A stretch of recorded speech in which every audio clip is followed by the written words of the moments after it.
বলেছি যে এই সময়টা আমাদের দরকার সত্যিকার অর্থেই আমরা বর্তমান যে অন্তর্বর্তীকালীন সরকার আছে সেই সরকারের কাছে আমাদের প্রত্যাশা অনেক। স্বাভাবিকভাবেই একটা ছাত্র গণ অভ্যুত্থানের পরে আমরা জনগণের প্রত্যাশা অনেক বেড়েছে, কিন্তু দুর্ভাগ্যজনক হলেও সত্য যে এখন পর্যন্ত সমাজের যে অবস্থা দাঁড়িয়েছে সেই অবস্থায় কিন্তু আমরা সেই ধরনের একটা ব্যবস্থা দেখে এখনো নিশ্চিত হতে পারছি না যে আমরা আমাদের সেই প্রত্যাশাগুলো পূরণ হবে। পাঠ্যপুস্তকে নাম না থাকুক বা স্মরণ না করুক অন্য কেউ, কিন্তু শহীদ আসাদকে কেউ ইতিহাস থেকে বিচ্ছিন্ন করতে পারবে না। এই দেশের স্বাধীনতার আন্দোলন, সমাজকে বদলে দেওয়ার যে আন্দোলন, যে সংগ্রাম, সেই সংগ্রামে আসাদ অবশ্যই অমর হয়ে থাকবেন ইতিহাসে।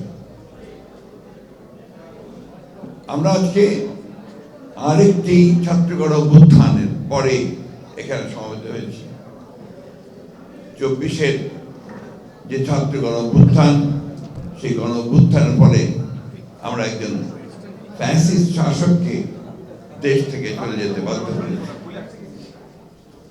69-এর গণছাত্র গণ অভ্যুত্থানে তৎকালীন সামরিক শাসক আইয়ুব খানকে চলে যেতে বাধ্য করা হয়েছে। কিন্তু যে কথাগুলো অনেক বক্তাই বলেছেন,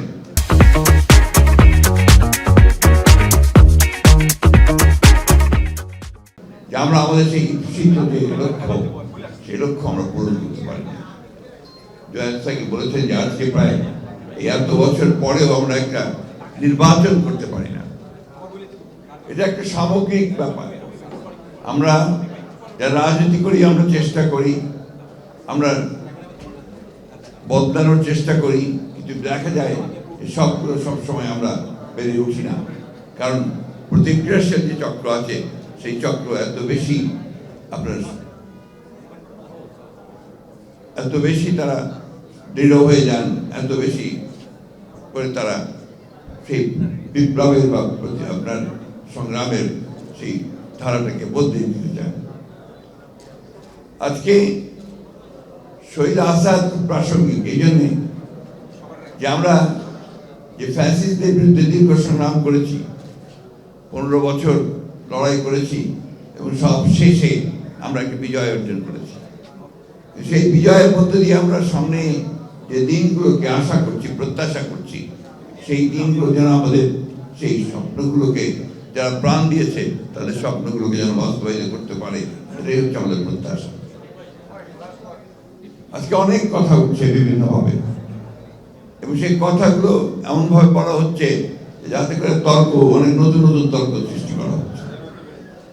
আমরা সোজা কথায় যেটা বুঝি, সাধারণ মানুষ যেটা বোঝেন, যে পরিবর্তনের পরে তারা একটা গণতান্ত্রিক রাষ্ট্র চান।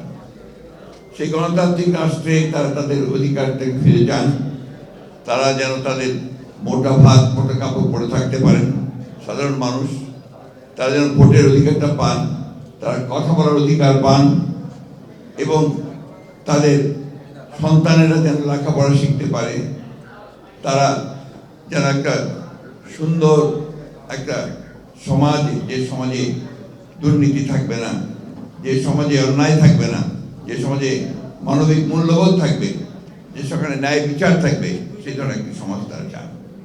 বলেছি যে এই সময়টা আমাদের দরকার সত্যিকার অর্থেই আমরা বর্তমান যে অন্তর্বর্তীকালীন সরকার আছে সেই সরকারের কাছে আমাদের প্রত্যাশা অনেক।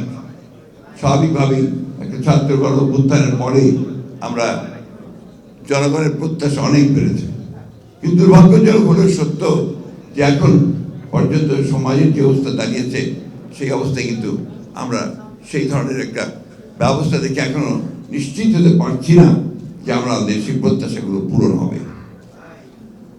এখানে অনেক কথা আছে, প্রত্যেকটি রাজনৈতিক দলের বিভিন্ন রকম প্রোগ্রাম আছে, কর্মসূচি আছে, সেই কর্মসূচিগুলো নিয়ে তারা এগোতে চায়। কিন্তু একটা বিষয় কিন্তু সবাই একমত যে একটা নির্বাচন হওয়া দরকার।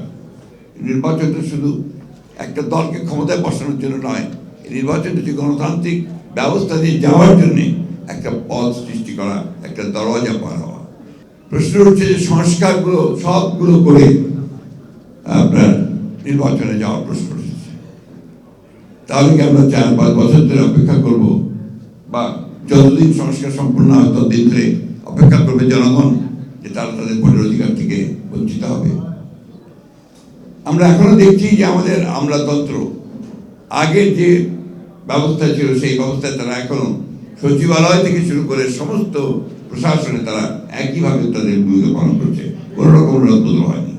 বিশ্ববিদ্যালয়গুলোতে লেখাপড়া প্রায় বন্ধ হয়ে গেছে, স্কুল কলেজগুলোতে সেই ধরনের লেখাপড়া হচ্ছে না, স্বাস্থ্য ব্যবস্থা প্রায় ভেঙে পড়েছে। এগুলো অতীত থেকেই এসছে, এখন সেগুলো কোনো পরিবর্তনের এত অল্প সময় সম্ভব নয়, কিন্তু আমরা সেই পরিবর্তনগুলো চাই।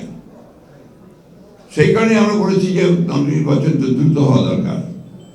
নির্বাচন দ্রুত হলে যে দল ক্ষমতায় আসবে তার যে রাজনৈতিক যে কমিটমেন্ট টু পিপুল থাকবে, সেই কমিটমেন্টগুলো তারা পালন করার জন্য অবশ্যই দায়বদ্ধ থাকবে।